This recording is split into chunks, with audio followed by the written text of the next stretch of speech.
بسم اللہ الرحمن الرحیم۔ میرا نام نمرہ امتیاز ہے، پاکستان پنجاب سے تعلق ہے اور میں ڈنمارک میں مقیم ہوں۔ میرے والدین جہاں منتقل ہوئے تھے یہیں سیٹل ہوئے، میں یہیں پیدا ہوئی اور یہیں پلی بڑھی ہوں۔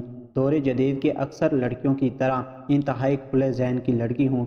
یورپ کے جس ماحول میں پلی بڑھی ہوں وہاں کے حساب سے مجھ سے کچھ غلطیاں بلکہ گناہ بھی ہوئے، لیکن الحمدللہ اب میں سنبھل چکی ہوں۔ میں اپنے پچھلے گناہوں کی اللہ تعالیٰ سے معافی مانگ چکی ہوں اور آئندہ کے لیے راہ ہدایت پر چلنے کا دل سے عہد کر چکی ہوں۔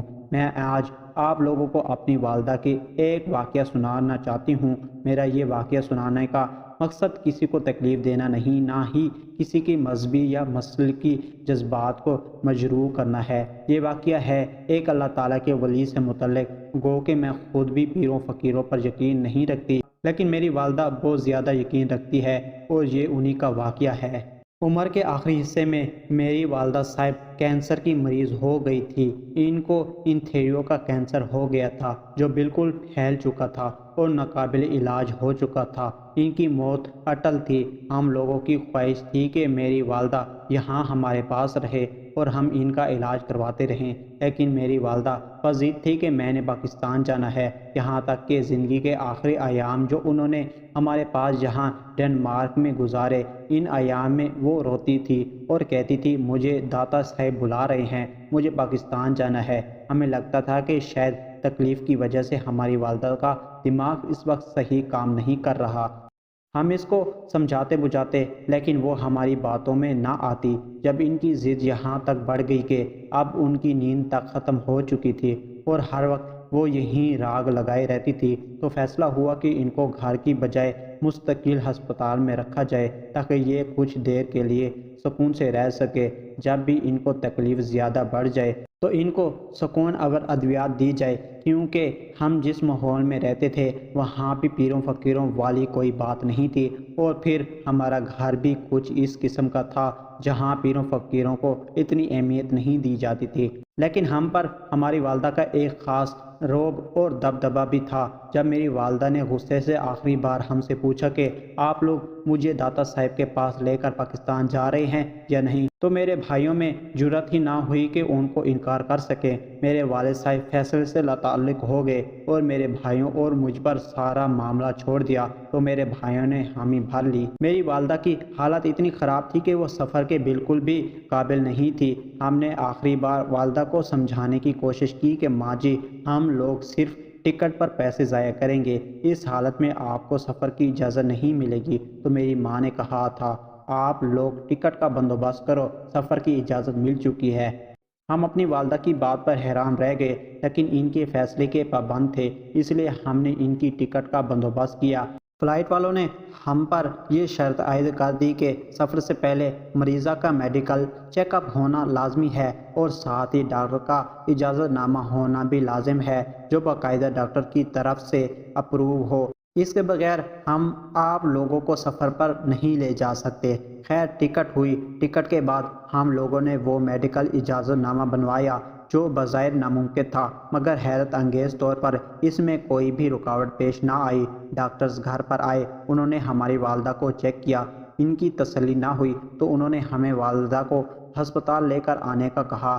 ڈاکٹر صاحب کے حکم کے مطابق ہم والدہ کو ہسپتال لے کر جا چکے۔ ڈاکٹر صاحب کے حکم کے مطابق ہم والدہ کو ہسپتال لے کر چلے گئے۔ وہاں ڈاکٹروں کی پوری ٹیم نے میری والدہ کو چیک کیا اور سفر کے لیے اجازت دے دی۔ ہم لوگ اللہ تعالیٰ کے حکمت پر حیران تھے کہ میری والدہ نے پچھلے ایک ہفتے سے کچھ بھی نہیں کھایا تھا، فقط پانی پر گزارا کر رہی تھی۔ اتنی شدید تکلیف کے باوجود وہ اپنے قدموں پر چل کر ہسپتال میں ڈاکٹر کے کمرے میں گئی تھی، صحت مند لوگوں کی طرح ڈاکٹر کے سوالوں کے جواب دیے تھے اور اجازت لے کر باہر آ گئی تھی۔ میرے والد سمیت گھر کے تمام افراد کے دل میں یہ خدشہ تھا کہ یہ سفر ہماری والدہ کا آخری سفر ہے، لیکن جس دن کا ٹکٹ ہوا تھا اس دن میری والدہ کی صحت بہت بہتر ہو چکی تھی۔ حیرت انگیز طور پر وہ تھوڑا بہت چل بھی رہی تھی، کچھ نہ کچھ کھا بھی رہی تھی، اور کئی بار مذاق میں ہمیں یہ بھی کہہ دیتی تھی کہ اگر میں مر بھی جاؤں تو قیامت والے دن میں آپ لوگوں کو نہ بھی پہچان سکوں تو مجھے بتانا کہ آپ میرے بچے ہو، پھر میں آپ کے حق میں گواہی دوں گی۔ کہ آپ مجھے داتا صاحب سے ملوانے کے لیے لے آئے تھے تو اللہ تعالیٰ آپ کو بخش دیں گے۔ ہم لوگ ماں کی اس بات کو مذاق میں ٹال دیتے تھے۔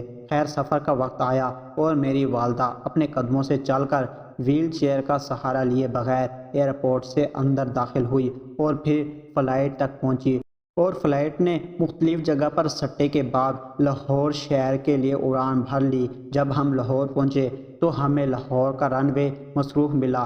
نچلی سطح کی پرواز رکھتے ہوئے پائلٹ کو کہا گیا کہ لاہور کے اوپر ایک چکر لگا لے، تب تک رن وے فری ہو جائے گا۔ جب پائلٹ لاہور کا فضائی چکر لگا رہا تھا تو اس دوران پرواز گھومتی ہوئی داتا صاحب کے دربار کے قریب سے گزری، اور میری والدہ جو پتہ نہیں کتنے سالوں بعد پاکستان آئی تھی، انہوں نے داتا صاحب کے دربار کو پہچان لیا اور مجھے مخاطب کرتے ہوئے کہا کہ بیٹی وہ دیکھو، داتا صاحب مجھے لینے آئے ہیں۔ میں باہر شیشے کی طرف جس طرف میری ماں دیکھ رہی تھی، میں اس طرف حیرت زدہ ہو کر دیکھ رہی تھی اور ماں کو سمجھا رہی تھی کہ یہاں وہ دفن ہے، ان کا مزار ہے، اور دل ہی دل میں شرمندہ بھی ہو رہی تھی کہ ہمارے ساتھ بیٹھے ہوئے لوگ میری والدہ کے متعلق پتہ نہیں کیا کیا سوچ رہے ہوں گے۔ اس دوران اچانک میری ماں کی گردن ایک طرف کو لٹک گئی۔ میں جو باتوں باتوں میں ماں کو سمجھانے کی کوشش کر رہی تھی، جب ماں کی گردن میرے کندھے پر لگی تو میں نے جلدی جلدی بھائی کو بلایا اور اس کو ماں کے متعلق بتایا۔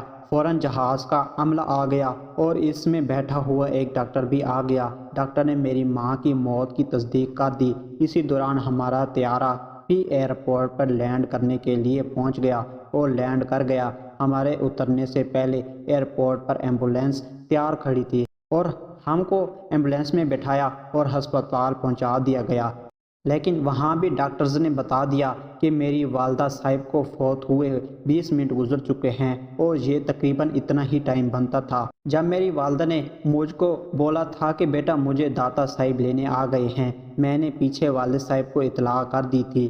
میرا شوہر، بچے، میرے بھائیوں کی فیملی سب لوگ پاکستان آ گئے تھے، اور ماں کی تدفین کے بعد تقریباً 10 سے 15 دن ہم لوگ پاکستان میں رہے اور پھر واپس ڈنمارک چلے گئے۔ میری والدہ کی اتنی آسانی سے جان نکل جانا میرے لیے حیرت کی بات نہ ہوتی اگر میں نے اپنے ہی قریب ایک اور مریض جو انتھوریا کے کینسر کی مریضہ تھی، اس کی موت کا حال نہ دیکھا ہوتا۔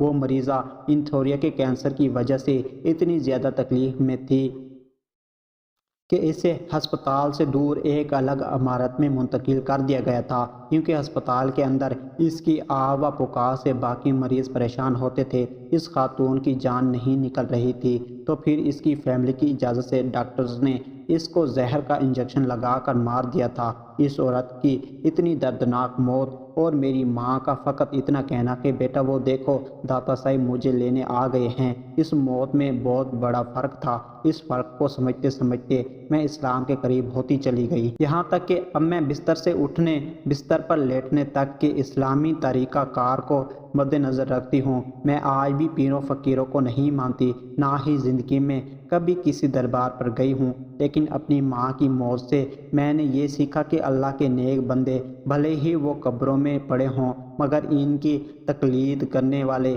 اور ان کے قرب میں رہنے والے لوگ کسی نہ کسی وسیلے سے اللہ تعالیٰ کی رضا کو پا ہی لیتے ہیں۔ ان کا آخری وقت ہی ان کی آخرت کی زندگی کے بارے میں بتا دیتا ہے، جس طرح میری ماں کی آخری آسان وقت نے ان کے آنے والی زندگی کے متعلق بتا دیا تھا۔ اللہ تعالیٰ مجھ سمیت تمام ان لوگوں کے والدین پر راضی ہو، ان کو جنت الفردوس میں اعلیٰ مقام عطا فرمائے جو اس دنیا سے گزر چکے ہیں، اور ہم لوگوں کو اتنا شعور عطا فرمائے کہ ہم سب سمجھ سکیں کون ہم کو اللہ تعالیٰ کے قریب لا رہا ہے اور کون ہم کو اللہ تعالیٰ سے دور لے جا رہا ہے۔ آمین ثم آمین۔